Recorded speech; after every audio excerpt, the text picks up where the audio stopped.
Welcome to America's Heroes Group.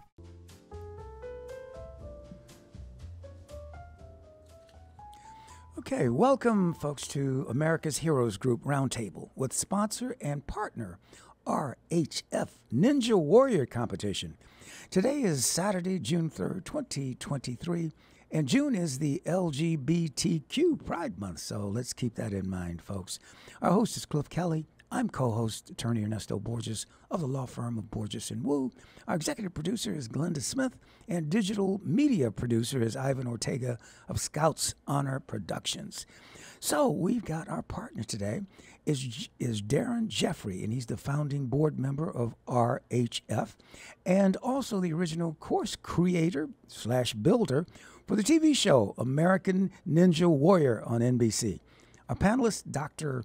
Owen T. Guess, and he specializes in using video games and television shows to create custom mental health solutions for his clients. Dr. Owen T. Guess is a friend of RHF. And our discussion today is going to be, Dr. Owen T. Guess is going to speak about his client's mental health video and television. Video and television and custom mental health solutions. So that's a mouthful, but Dr. Guess, and good afternoon to you, Dr. Owen. Dr. Owen Guest, right? Wait a minute, is it you're Dr. Owen, but you're our guest? Let's see, I'm reading this. You're Dr. Owen, or Dr. you're Dr. Owen, Guest? Yes. Dr. Owen T. Guest. Okay. Yes. So, Doc, tell me, this sounds interesting. You're dealing with mental health videos and television. So you're kind of mixing things up a little bit. This sounds like real high-tech stuff. So tell us how you do this and what you do. Oh, absolutely. I, first of all, appreciate your time. And also, let's see, also Darren Jeffrey. So who wants to pick it up? Oh, I say let's let the doctor tell us what he does. It's an amazing concept, and he's had a lot of success with it. Okay. Well, doctor, we're listening. Yes.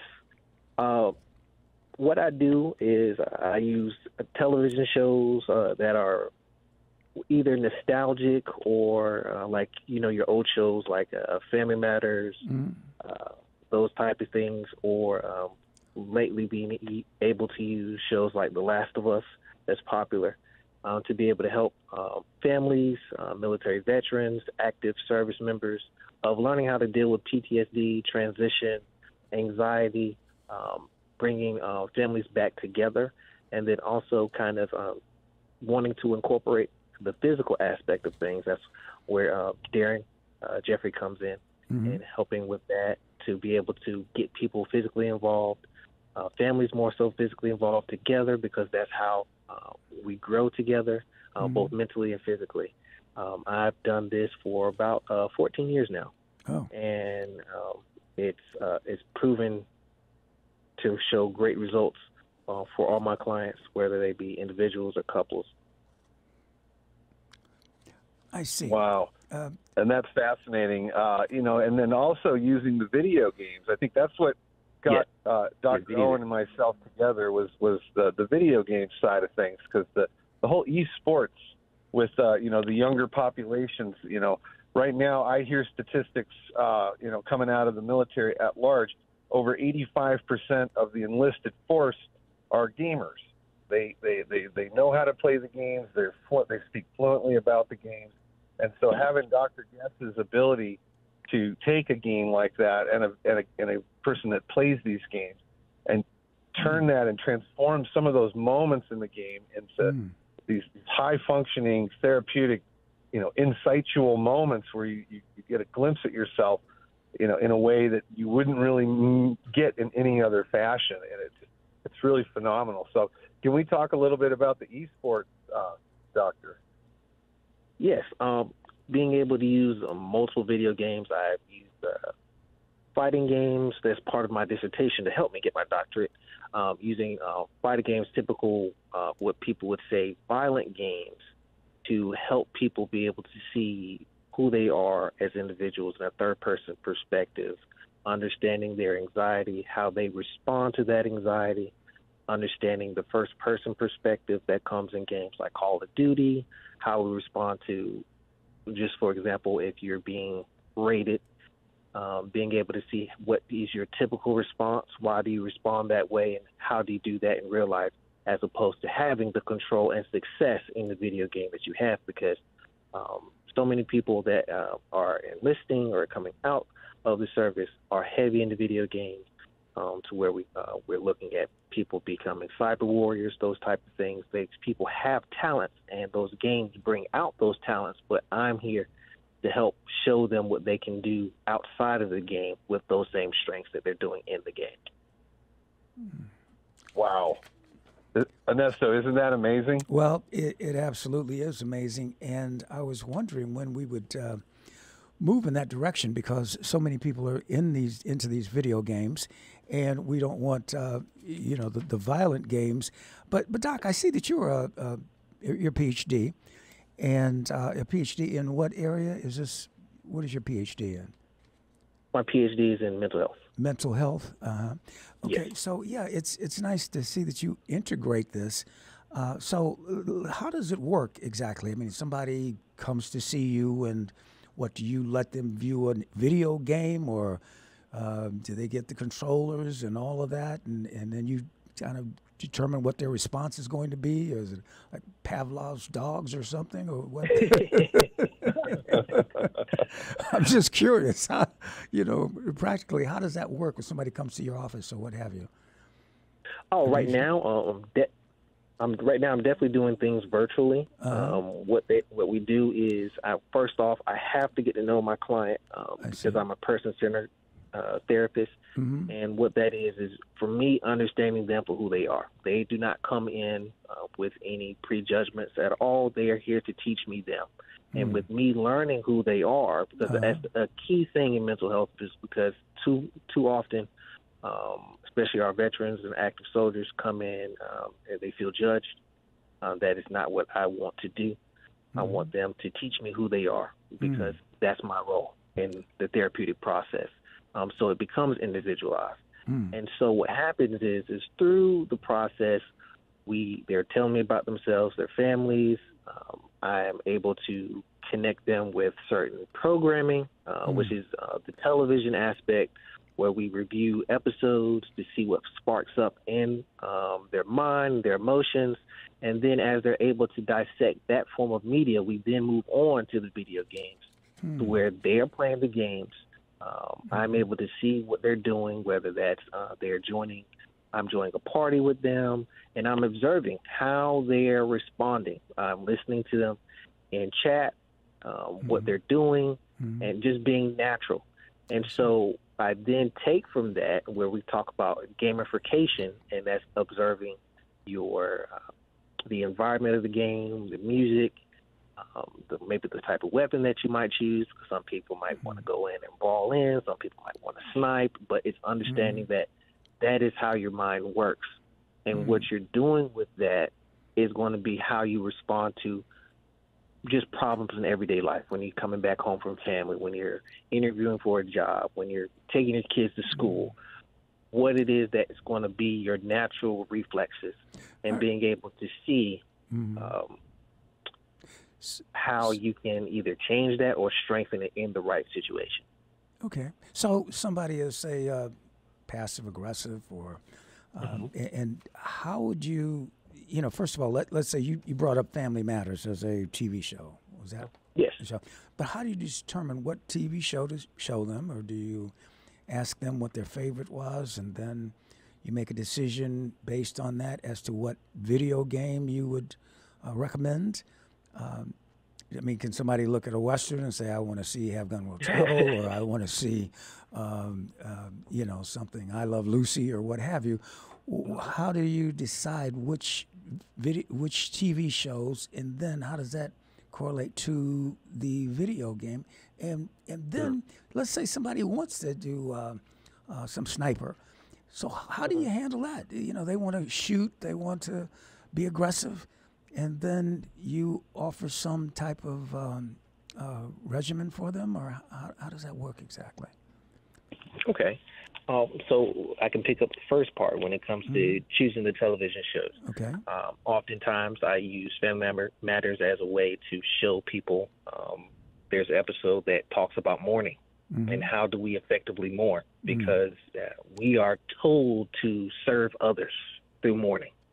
But in that, all the time, we forget about ourselves. We don't see what is our responsibility, what is not our responsibility, and being able to live and cope with that. Taking that episode, we formulate, whether it be a simulation in real life where a person feels like they have to serve others, but they don't have the capacity to do that. We then see how they respond in that. We then translate that same environment into a gaming process where it would be, let's say, to take your other example of being a sniper. Your team is pretty much going into a place where you have to cover somebody's back just to get into a door. Okay. You have to do that. But at the same time, you know, you have to make a decision. And so guess what? You're probably going to get people mad when you make an executive decision for your success rate, right? Right. And so then it's being able to say, all right, I did this for myself. This is how it's better for the better good of our team. You guys are able to respond in this situation, and I put you guys in a better situation, as opposed to me having to be reactive all the time, because now I'm always doing that, because that's pretty much the sniper role, is that you have to either initiate or you have to be reactive in those situations. Yeah. I want to be able to. Yeah. Go ahead. Oh, but the next question that you asked, I believe, was why do I pick those shows? One, those are shows that I grew up on. Those are shows that majority of people know. It make you feel good. Family Matters, if people were paying attention during the pandemic, was a show that came back during the pandemic while people were at home. That brings up good nostalgic feelings, gives up good family values, but also is realistic to a point. I want to keep people grounded. But, you know, you got different episodes of his family. Is that the one with Michael J. Fox or no? Oh, that's the one with Jaleel White, Steve Urkel. Do people know Steve Urkel? Yeah. That's not the Urkel that was on the other show, the Urkel. It was a character named Urkel. But so you use that. Do you always use that show, or no? Different shows. Okay. And so after you determine, I guess you get some idea of who they are. You interview them and ask who they are first. Then you have them look at Family Matters or some other show in a particular episode, because you're looking for a particular emotion. Is that what you're looking for? I mean, I would imagine some shows are dealing with mourning, some are dealing with loyalty, disloyalty, you know, various, you know, human emotions. So are you looking for a particular emotion in a person? Is this someone who has an emotional problem that you're bringing in? Is that, or you're just, you know, does somebody have a problem, they come to see you, and you're trying to get to the bottom of it, and you're trying to offer some therapy for them, correct? Yes, it's a mixture of all those. For certain episodes, I might be saying, okay, I want to see how this instrumentation invokes a emotion of sadness. I want to see how they deal with sadness in this moment. Can they think through it when I ask a hard question after being put in this state? Sometimes I want it to be a blank canvas to where they're teaching me and then I'm learning through this process, because this is an ever-evolving type of therapy. It's not just a one all come and then we just do one-stop shop. Sure. You know, it is going to be, it's always tailored to that individual. And it doesn't have to be Family Matters. It could be a show that they might like, or intentionally, what I've been using with some veterans now, more recently, was the show Last of Us, and that is learning how to survive. I want to know how they react to survival, what that looks like, how they react to mourning, intense situations, having to make very quick decisions, and are they okay with the decision that they made? How do they handle conflict? Right. Because conflict in the field is going to be different from conflict at home. Yeah, sometimes it's quite similar, but hopefully not. Hopefully not. So, Darren, did you have other questions for the doc, or something you want to bring out? Every time he talks about this stuff, my wheels are turning, and I'm thinking about some of the projects that him and I are working on now that are more group based, where you can work with a larger group of people and actually give them the ability to watch an episode or two of, say, The Last of Us, the zombie apocalypse type movie. Right. And then how can we create a real world experience instead of going to gaming? We're looking at options for larger groups to work with all at one time, where they might be able to go out, and have an actual experience in the field that's fabricated that could either cause success or failure, and then working at the group level and studying group dynamics with teams and other organizations. So that I just love listening to how he talks about it, because it's so innovative. Sure. And it's taking something that a lot of families have had negative experiences with video games in their house. Maybe someone's spending too much time on playing the game, or maybe their behavior after the game is disruptive because they're all amped up from a good shootout, that sort of thing. Yeah. And so to see this positive aspect of what these games can do if you're asking yourself the right question, and as a student, being open to being teachable about yourself and being open to learning about yourself is just such a unique way of doing it. You never really feel like you're a bad guy or you're the wrong, you've got the wrong personality, or you're broken or a misfit, because this is about you and your reaction to something that, obviously or likely very desirable, like playing games that you're familiar with. So I'm just fascinated. I always meant to ask where he got inspired. If you could share with us what got you into this, Doctor. Oh, yeah. For me, this is an approach that I've used even on myself since I was little, because growing up in the 90s, television was humongous. We just got into the age of video games, all those type of things, and I was just interested in how it affected me, and then how it affected my friends, and how I got the same benefits. I was an athlete as well, played basketball, and I got the same benefits that I got from basketball from analyzing television shows and how it helped me grow. And I feel as if a whole generation of people were raised the exact same way I was. And that was, everything is technology based now. Everything, we watch television, we watch YouTube, we're on video games, we're all connected through technology. And therapy is just so far behind when it comes to using technology for our benefit, because I can turn on the news and somebody could say, oh, well, you know what, this game is bad, but then I can throw out tons of people and say, well, this is how this game has benefited these people and how it's brought people together.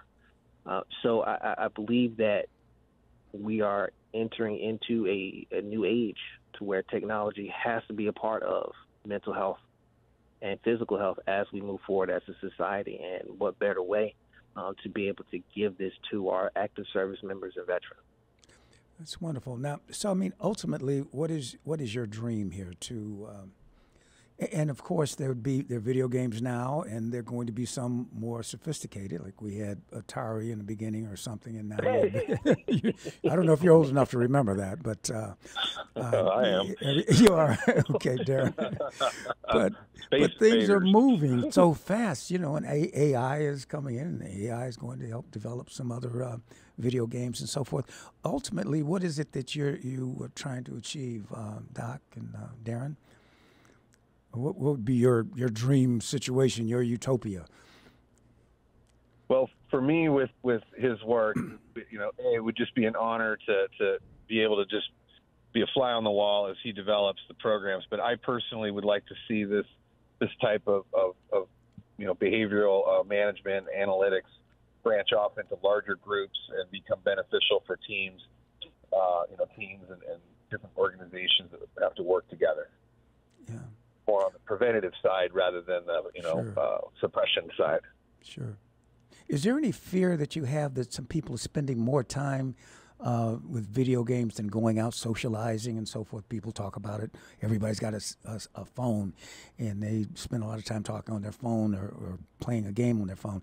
Is there some socialization concern here that we're not socializing, we're not talking to each other the way that we once did? Is there any... There's always that chatter, but collectively, the human condition is what it is, and we do need to feel connected. We do need to feel social. We do have basic needs that we will get one way or another, and if someone's getting it through a network of friends and families that they only talk to when their headsets are on and they're playing the game. Mm-hmm. I think that's a great sense of community, even though I may not understand it. I may not resonate with me. I may not even be a survivable community for me. But, if it's working for them and it's working at large, the change does not concern me at all. Okay. What about you, Doc? I would say that, this is why Darren and I are like peanut butter and jelly when it comes to this, because he's bringing the active part in things and people are understanding that how they can be active. And though in esports, right now there's a big influx of people wanting to be more active because guess what? That helps with your gameplay and that helps free your mind after that. So you said esports? Esports, yes. Okay. Could you explain electronic that? sports. Okay. It's electronic sports where people play competitively. It's the same way as if you had a basketball team or baseball team, football team. People do this with video games. Oh, okay. And so I educate people all the time when it comes to get out and be active, because if you want to be with anything, we know this with anything, if we want to be the best in our job, guess what? Our body has to keep up. Sure, our body has to keep up, and we have to be able to socialize. Yeah. So that is always, and that is also a big thing when it comes to a lot of diagnoses, is that you would go to a doctor, you would go to a psychiatrist, a therapist, they're going to ask you, how active are you? Mm-hmm. You have to be active and you have to be social to be able to help with a lot of these things. And that's what, again, taking the strength of being on a headset and then being able to translate that and put you in environments of like-minded people will help. And so that piggybacks on with Darren of being able to have large groups, being able to work with companies, being able to work with a lot of media to be able to spread this message and be able to train a lot of people in this area. You brought up basketball and also playing on your video games. And, basketball, sports, that competition that you have, that socialization, you give and take in basketball. You learn how to compete and how to be the best. So you think so there's an analogy or there's some correlation there between that and you can develop that competitive spirit with a video game. Absolutely. Yeah. You're not going to get the exercise that you would in a basketball game, but that mental, I take a Michael Jordan, who's so mentally tough. You think you can develop that kind of toughness also with a video game or other qualities or characteristics or what have you? You think, absolutely. Yeah. Absolutely. That's interesting. Yeah, it's very interesting. I kind of missed out on much of that, but that's the wave of the future, though, I imagine, because we're in this electronic age, and AI they say that's just going to revolutionize things even more. So you're at the forefront there, Doc, and I hope that you continue with. Now, where you're working out of where? Are you in what area are you? Darren, it looks as if you have a boat. You're at some kind of, is there a yacht? Is that your big 500-foot yacht behind you? Oh, no, that's a fishing boat that sank about an hour after the photo was taken. Mm-hmm. And that's up in Alaska. Okay. All right. And yeah, no, I'm in Arizona. Oh, you're in Arizona. Okay, not a lot of yeah, water. Dr. Owen Guess is in North Carolina. Oh, okay, very good. Yeah, and he just works remotely. He you know, the clients, you don't have to be anywhere near his office to get involved with what he's doing. And I also encourage anyone that's listening, you know, to get in touch with Dr. Owen Guess and you know, dig into this, because I would love to see his practice expand into other areas. And I know that he's capable of teaching the teacher, not only just working directly with the students, but, you know, and the clients. So yeah, it sounds like a course you could have taken medical school or college or something. Yeah. Yep. So we're about to end the show. Any closing comments that either of you would like to make? I would say it's just an honor to be on with you. Huh? Okay. Absolutely. Well, we want to thank you for joining us here on America's Heroes Group, and probably we would ask you to come back and see how things have progressed. But that's an exciting area. So thank you so much for joining us, and good luck with your ninja competition there, Darren. I've seen it a couple of times. Thank you. And thank you, Doc. Thanks for joining us. And stay tuned, folks, for America's Heroes Group. Thank you. Thank you again. Thank you. Okay. We'll be right back, folks. That's America's Heroes Group, and we will be back in a few minutes. And just stay tuned right here on WVON, America's Heroes Group.